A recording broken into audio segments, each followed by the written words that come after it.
जय संविधान, जय भीम, महात्मा गांधी की जय, गोडसे मुर्दाबाद। 10 घंटे पहले डोनाल्ड ट्रंप साहब की शपथ हुई है और भारतीय शेयर मार्केट ने यह दिखा दिया है कि जो भी ट्रंप साहब के साथ हुआ या भारत और अमेरिका के बीच के जो संबंध हैं और जो उनके निर्णय वो लेने जा रहे हैं या ले रहे हैं या इंडिकेशन दे रहे हैं, उससे भारत की अर्थव्यवस्था पे क्या प्रभाव पड़ने वाला है, ये शेयर मार्केट ने बता दिया। भारत के अंदर जब मोदी जी आए थे, देश के प्रधानमंत्री बने थे, उसके पहले उन्होंने वादा किया था अच्छे दिन आएंगे। देश की ज्यादातर जनसंख्या की तो अच्छे दिन नहीं आए, गरीब लोगों के अच्छे दिन नहीं आए, किसानों के नहीं आए, नौजवानों के नहीं आए। किसानों को एमएसपी नहीं मिली, नौजवानों को नौकरियां नहीं मिली, सरकारी नौकरियां नहीं मिली, पेपर लीक हुए। लेकिन एक वर्ग था जिसको फायदा हुआ था। वो वर्ग था जो शेयर मार्केट में लिस्टेड बड़ी बड़ी कंपनीज थी और उनके शेयर होल्डर्स को, जिसमें सामान्य जन भी थे, युवा भी थे, छोटी छोटी नौकरी करने वाले भी थे, और उसका कारण भी था। जब मोदी जी सत्ता में आए तो उसके बाद शेयर मार्केट ने बड़े उतार चढ़ाव देखे, लेकिन अल्टीमेटली लोगों को फायदा हुआ। पिछले 4-5 साल के अंदर अच्छा खासा रिटर्न शेयर मार्केट से मिला, और उसका कारण यह था, उस रिटर्न का मिलने का कारण यह था कि जो अटल जी ने 2004 में ओल्ड पेंशन स्कीम खत्म की थी और न्यू पेंशन स्कीम चालू की थी, उसमें कर्मचारियों को बाध्य किया गया था कि अपना पैसा शेयर मार्केट और बॉन्ड मार्केट में लगाओ। लाखों करोड़ों रुपए आया। देश के बहुत सारे लोगों ने शेयर मार्केट में सिस्टमैटिक इन्वेस्टमेंट प्लान के माध्यम से मंथली कंट्रीब्यूशन किया और शेयर मार्केट में भरपूर पैसा आया, और भरपूर पैसे आने की वजह से शेयर मार्केट बहुत तेजी से बढ़ा और एक वर्ग को फायदा हुआ। अब चाहे ये वर्ग पूरे भारत की जनसंख्या का 5-6% हो, लेकिन इन्हें फायदा हुआ। जो बड़ी बड़ी कंपनी के प्रमोटर्स थे उन्हें भीषण फायदा हुआ। अडानी जी, अंबानी जी, टाटा, बिरला, इन लोगों को फायदा क्यों हुआ? जैसे मान लीजिए उदाहरण लेते हैं, अंबानी जी की अगर टोटल कंपनीज का मार्केट कैपिटलाइजेशन 20 लाख करोड़ है, मार्केट कैपिटलाइजेशन का मतलब कि जितने नंबर ऑफ शेयर्स हैं रिलायंस कंपनी के, मुकेश अंबानी जी की कंपनी के, और उनके प्राइसेस से अगर उनको गुणा किया जाए तो उसमें टोटल जो अमाउंट आएगा वो करीब 20 लाख करोड़ आएगा। अडानी जी का भी इसी के आसपास आएगा। अच्छा, इसके अंदर अगर 1/3 मुकेश अंबानी जी की शेयर होल्डिंग है तो इसका माने मुकेश अंबानी जी की टोटल नेटवर्थ है, जो उनकी पूरी फाइनेंशियल स्ट्रेंथ है, वो करीब 7 लाख करोड़ है। आपको याद होगा जब पार्लियामेंट का इलेक्शन हुआ था, उसके पहले अमित शाह जी ने एक स्टेटमेंट दिया था कि इलेक्शन देखिएगा, इलेक्शन रिजल्ट आएंगे और उसके बाद शेयर मार्केट भरपूर बढ़ेगा और आप लोगों को बहुत ज्यादा फायदा होगा। कुछ लोगों ने उनकी बात पे आके शेयर मार्केट में बहुत ज्यादा निवेश कर दिया था। वैसे उन्हें यह रिकमेंडेशन नहीं देनी चाहिए थी, क्योंकि वो स्टॉक मार्केट के सेबी के अप्रूव्ड ब्रोकर नहीं है, और इस प्रकार की भविष्यवाणी करना शेयर मार्केट में न केवल गैर कानूनी है बल्कि जोखिम भरा है। और इसीलिए मैं भी जब भी आपको शेयर मार्केट के बारे में बात करता हूं तो पहले ये बता देता हूं कि मैं सेबी अप्रूव्ड ब्रोकर नहीं हूं, तो मैं पहली बात तो कोई रिकमेंडेशन नहीं दूंगा, मैं केवल एक विश्लेषण करूंगा, और बाकी आप जो चाहें करें अपने फाइनेंशियल एडवाइजर से और खुद पढ़ लिख के करें, मेरी बात पे आके न करें। लेकिन अमित शाह जी ने कहा था कि शेयर मार्केट में निवेश करो, बहुत ज्यादा फायदा होगा। और आप ये देखिए, जब से ये वाली सरकार बनी है, ये जो थर्ड टर्म आया है, इसके बाद से शेयर मार्केट ने पिछले 3-4 महीने के अंदर कितना ज्यादा लॉस दिया है। मार्केट करीब 12% ऑलरेडी गिर चुका था। जो बड़ी कंपनी थी उसमें करीब 10.5% गिरा था, जो मध्यम कंपनी थी उसमें 11.5% करीब गिरा था, और जो बहुत छोटी कंपनी थी उसमें करीब 12.5% गिरा था। इसका माने मार्केट ने भीषण नेगेटिव रिटर्न दिया था। लंबे काल में अगर आप 4-5 साल में देखें, जरूर बहुत भरपूर फायदा दिया था, लेकिन अगर पिछले 6 महीने का देखें तो बहुत ज्यादा नुकसान निवेशकों को हुआ था। जो अमित शाह जी ने रिकमेंडेशन दी थी वो सिद्ध हुआ कि उनके रिकमेंडेशन जिन्होंने मानी उनको लाखों करोड़ों का नुकसान हो गया। दूसरा कोई देश होता तो लीगली स्यू कर दिया गया होता, लेकिन आज के तारीख में किसकी हिम्मत है कि मोदी जी और अमित शाह जी के खिलाफ कोई बात उठाए या कोर्ट में जाए और कोर्ट सुनेगा भी नहीं, ये भी बिल्कुल बात पक्की है, उनके खिलाफ कोई बात नहीं सुनेगा। अब आखिर आज मार्केट की पोजीशन क्या रही डोनाल्ड ट्रंप के शपथ लेने के बाद? आज शेयर मार्केट में और करीब करीब भरपूर भयंकर बिकवाली हुई है। जो बड़ी कंपनी है वो करीब 1.5% गिरी है, जो मीडियम कंपनी है वो करीब 2.5% गिरी है, और जो स्मॉल कंपनी है वो भी 2.5-3% गिरी है। माने हर सेक्टर और हर क्षेत्र में बिकवाली आई है। अच्छा, ये बिकवाली तब आई है क्योंकि देखिए, जो निवेशक होते हैं,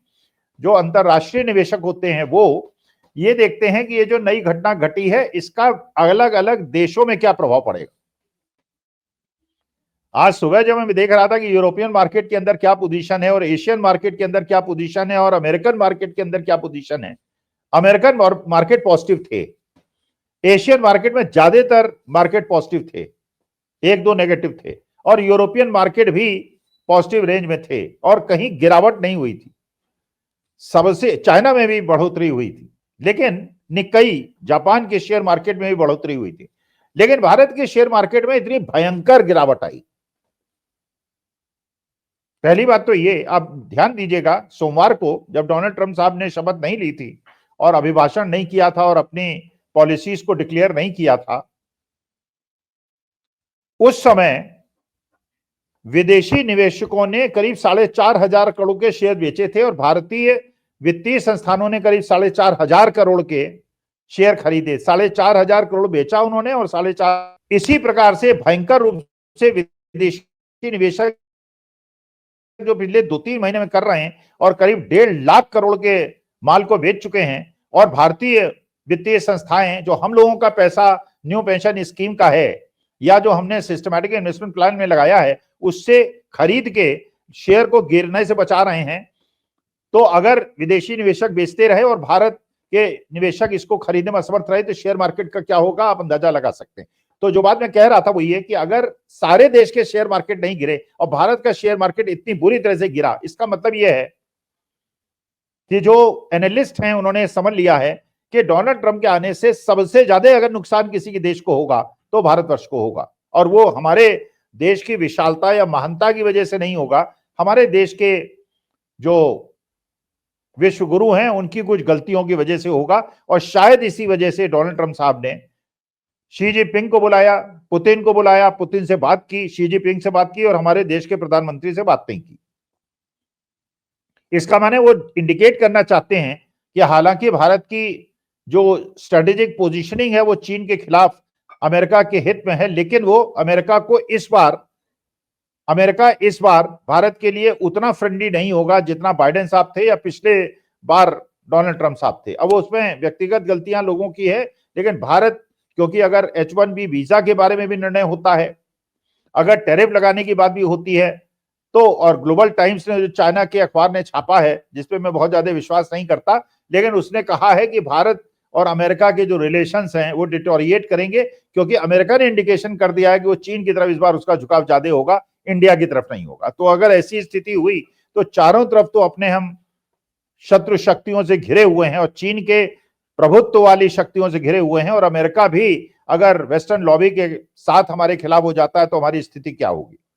और शायद अमेरिका के वोटर्स के दबाव में है ट्रंप साहब कि वो किसी ऐसी सत्ता को समर्थन न करें जो सेकुलर ना हो, जो डेमोक्रेटिक ना हो, क्योंकि डोनाल्ड ट्रंप साहब ने यह भी सुना होगा कि जब बाइडेन साहब यहाँ आए थे G20 की मीटिंग में, तो उसके बाद जब उन्होंने यहाँ प्रेस कॉन्फ्रेंस करने की कोशिश की थी तो अमेरिका के प्रेसिडेंट को प्रेस कॉन्फ्रेंस नहीं करने दी गई और दूसरे देश में जाके उन्होंने प्रेस कॉन्फ्रेंस की। तो इसका मतलब यह है कि आज शेयर मार्केट पूरी तरह से गिरा है, और लोग जिनके पास, कुछ लोग ऐसे जिनके पास पैसा था और जो मार्केट के अंदर परचेजिंग कर रहे थे, क्योंकि शेयर मार्केट के अंदर उन्होंने 15-15, 20-20% का रिटर्न निकाला था, आज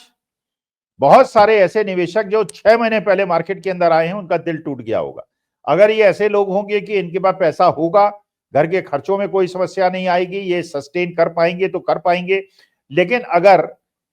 ऐसे लोगों ने रिस्क लेते हुए शेयर मार्केट में लालच की वजह से अगर घुसे हैं तो आज जो उनका नुकसान हुआ है उसको झेल पाना उनके लिए मुश्किल होगा। 6-7 लाख करोड़ का नुकसान आज भारतीय निवेशकों को हुआ होगा, जिसमें करीब 2-2.5 लाख करोड़ का तो उन बड़े बड़े प्रमोटर्स का होगा, मुकेश अंबानी साहब का, गौतम अडानी साहब का और बाकी लोगों का। अच्छा, और देखिए, मुकेश अंबानी साहब तो 8.5 करोड़ का टिकट देके वहां पे डोनाल्ड ट्रंप साहब की मीटिंग में गए हैं, और आज सबसे ज्यादा जो शेयर्स गिरे हैं वो शेयर्स गिरे हैं जिनको ये माना जा रहा था कि डोनाल्ड ट्रंप साहब की वजह से फायदा होगा। आज डिक्सन टेक्नोलॉजी के शेयर करीब 14% गिरे हैं, जोमेटो के शेयर करीब 11% गिरे हैं, मुकेश अंबानी साहब की कंपनी जियो फाइनेंस के शेयर करीब 6% गिरे हैं, अडानी जी की सारी कंपनियों के शेयर्स 1.5-2% गिरे हैं। इसका माने आज न केवल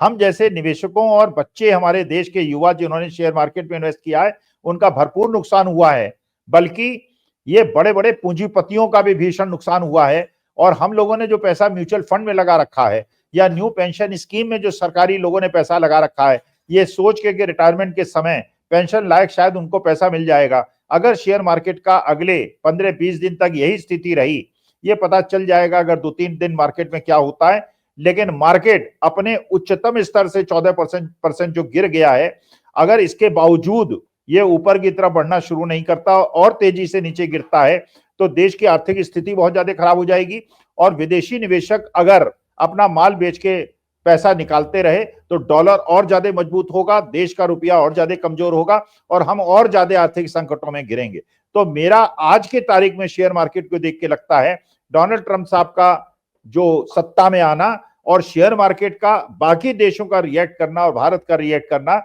ये इंडिकेशन है कि डोनाल्ड ट्रंप साहब भारत के अच्छे दिन नहीं बुरे दिन लाने के लिए शायद बहुत ज्यादा तत्पर है। भगवान करे ऐसा ना हो, क्योंकि मैं चाहता हूं मेरे देश की जनता, मेरे देश के सरकार और मोदी जी को इस प्रकार कष्ट ना हो। तो इसीलिए शायद मोदी जी ने एक पत्र सीक्रेट जयशंकर साहब के साथ अडानी जी उनको डोनाल्ड ट्रंप को भिजवाया है कि महाराज थोड़ा हल्का हाथ रखो, हमें या तो बुला लो, मुझे बुला लो, कार्यक्रम के बाद बुला लो, झप्पी अप्पी लग लो, जिससे हिंदुस्तान के अंदर मैसेज चल जाए कि मैं अभी भी विश्व गुरु हूं, या मेरे देश में एक विजिट कर लो, गुजरात के अंदर मैं भी 2-4 लाख आदमी इकट्ठा करके ये दिखा दूंगा कि मैं अभी डोनाल्ड ट्रंप का साहब का मित्र हूं। तो मुझे ऐसा लगता है शेयर मार्केट को 2-4 दिन और देखना पड़ेगा। लेकिन अगर शेयर मार्केट जैसा आज गिरा है, विश्व के अलग मार्केट के बढ़ने के बावजूद गिरा है, वो एक बहुत ज्यादा ऐसा इंडिकेशन है जिससे मैं घबराहट महसूस कर रहा हूं। नमस्कार, धन्यवाद और प्रणाम।